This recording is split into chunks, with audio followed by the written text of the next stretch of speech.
Oíd, hijos míos, lo que nos dice el Espíritu Santo hablando del orgulloso. Será aborrecido de Dios y de los hombres, pues el Señor detesta al orgulloso y al soberbio. El mismo Jesucristo nos dice que daba gracias a su Padre por haber ocultado los secretos a los orgullosos. En efecto, si recorremos la Sagrada Escritura, veremos que los males con que Dios aflige a los orgullosos son tan horribles y frecuentes que parece agotar su furor y su poder en castigarlos. Así como podemos observar también el especial placer con que Dios se complace en humillar a los soberbios a medida que ellos procuran elevarse. Acontece igualmente muchas veces ver al orgulloso caído en algún vergonzoso vicio que le llena de deshonra a los ojos del mundo.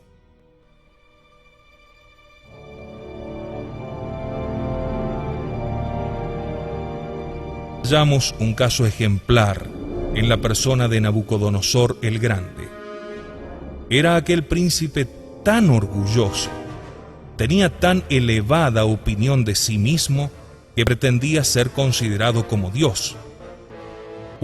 Cuando más henchido estaba con su grandeza y poderío, de repente oyó una voz de lo alto diciéndole que el Señor estaba cansado de su orgullo y que para darle a conocer que hay un Dios, Señor y dueño de los reinos terrenos, le sería quitado su reino y entregado a otro, que sería arrojado de la compañía de los hombres para ir a habitar junto a las bestias feroces, donde comería hierbas y raíces, cual una bestia de carga.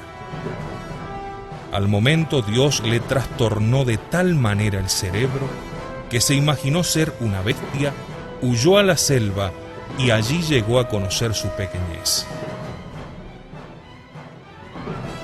Ver los castigos que Dios envió a Coré, Datán, Abirón y a 200 judíos notables. Estos, llenos de orgullo, dijeron a Moisés y a Aarón: ¿y por qué no hemos de tener también nosotros el honor de ofrecer al Señor el incienso, tal cual lo hacéis vosotros? El Señor mandó a Moisés y a Aarón que todos se retirasen de ellos y de sus cosas, pues quería castigarlos. Apenas estuvieron separados, abrióse la tierra debajo de sus pies y se hundieron vivos en el infierno.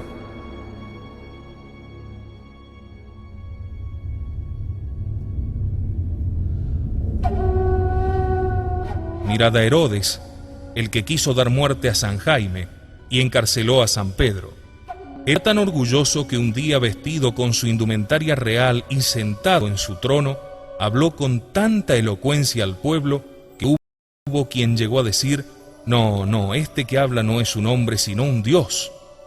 Al instante, un ángel le hirió con una tan horrible enfermedad que los gusanos se cebaban en su cuerpo vivo y murió como un miserable.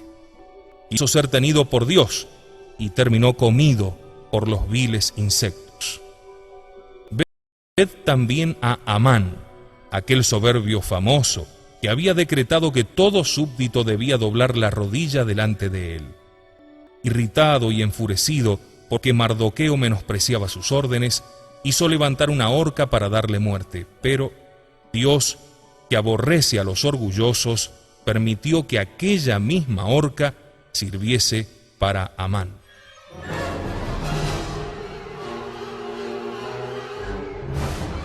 Leemos en la historia que un solitario lleno de orgullo quiso mostrar la firmeza de su fe.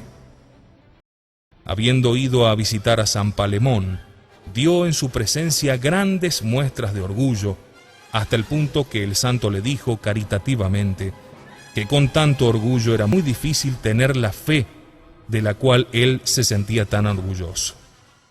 Que no teniendo nada bueno de nosotros mismos, solo nos toca humillarnos y gemir delante de Dios, pidiéndole la gracia de que no nos abandone. Mas aquel pobre ciego, en vez de aprovecharse de tan caritativa amonestación, corrió a arrojarse a un brasero encendido y permitió Dios, para probar hasta dónde llegaba su orgullo, que el fuego no le dañase. Pero pasado algún tiempo cayó en un pecado gravísimo y vergonzoso contra la santa virtud de la pureza. El demonio se le presentó en figura de mujer, que le instó a pecar y sentóse junto a él. Como el solitario intentase abrazarla, el demonio se arrojó sobre él, lo molió a golpes y lo dejó tendido y sin conocimiento en el suelo. Reconociendo al fin su culpa, es decir, su orgullo, volvió a visitar a San Palemón y con lágrimas en los ojos le confesó su pecado. Cosa extraña, hijos míos, mientras estaba hablando con el santo, el demonio se apoderó de él, le arrastró con furia y le precipitó en un horno ardiendo donde perdió su vida.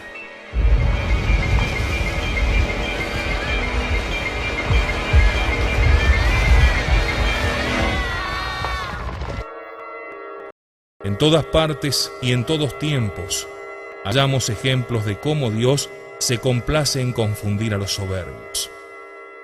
Y no solamente el orgulloso es aborrecible a los ojos de Dios, sino que también resulta insoportable a los ojos de los hombres. ¿Por qué causa? Pues porque no puede avenirse con nadie.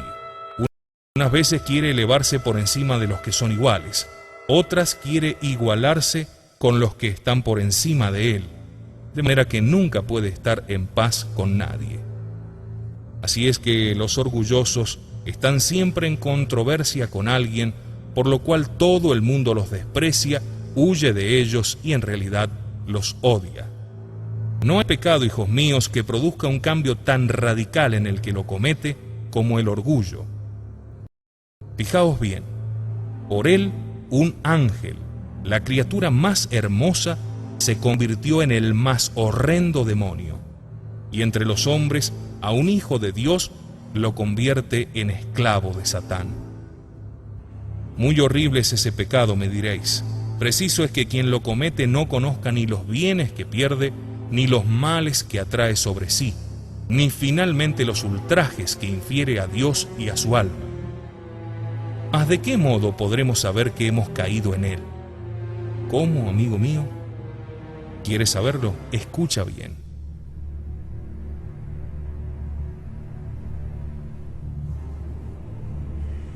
Podemos muy bien decir que este pecado se halla en todas partes. Acompaña al hombre en todo cuanto dice o hace. Viene a ser una especie de condimento que en todas partes penetra. Escuchadme un momento y lo vais a ver.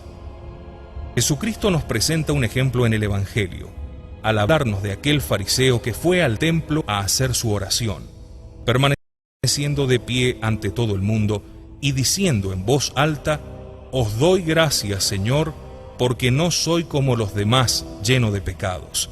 Empleo mi vida en hacer el bien y en procurar agradaros». Aquí tenéis el verdadero carácter del orgulloso. En vez de dar gracias a Dios por haberse dignado servirse de Él para el bien, mira todo aquello como si procediese de sí mismo y no de Dios. Entremos a examinar esto con más detenimiento y veremos cómo casi nadie escapa a las redes del orgullo. Así los viejos como los jóvenes, así los pobres como los ricos, todos se alaban y glorían de lo que son o de lo que hicieron, o mejor, de lo que no son y de lo que no hicieron. Todos se aplauden y gustan de ser aplaudidos. Todos corren de una parte a otra, mendigando las alabanzas de los hombres, y cada uno trabaja por atraerse a los demás a su propio partido. Así pasa la vida a la mayor parte de la gente. La puerta por la cual el orgullo entra más copiosamente son las riquezas. En cuanto una persona aumenta sus bienes, la veréis ya mudar de vida. Hace lo que decía Jesucristo de los fariseos. Esas gentes buscan de que les llamen maestros, de que todo el mundo les salude, siempre aspiran a los primeros puestos, se presentan ricamente vestidas.